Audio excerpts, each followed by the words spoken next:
今年是蛇年，真侪民众想到蛇，第一印象拢是感觉真恐怖、有毒的共家。实际上，蛇伫国内外意义也拢无共款，有代表医疗、智慧等等的意涵。邮政博物馆因为蛇年当日展览36套甲蛇有关系的邮票，要互民众了解到蛇代表的意涵。 这张邮票有画蛇汤，阁有人甲各种器官。这是日本1999年发行纪念日本医学会总会的邮票。侪民众看到蛇会惊到，但是亲像蛇汤，都有正面的医疗依据。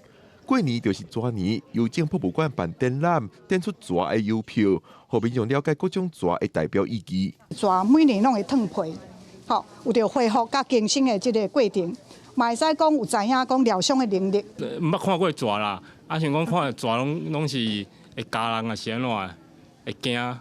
看卖知影其实蛇无遮恐怖。我觉得这个东西其实是需要宣导，跟大家讲说蛇的它这个代表的含义。邮政博物馆表示，这摆展出36套甲蛇有关系的邮票，除了有来自台湾今年的蛇年邮票，关注面的8部蛇文化邮票，阁有来自无同国家，亲像是东方、西方甲蛇有关系的神话故事邮票，互民众知影无同文化是安怎看待蛇的。佮提供这个各路国家的这个先行邮票，来扩展咱的邮票的世界观。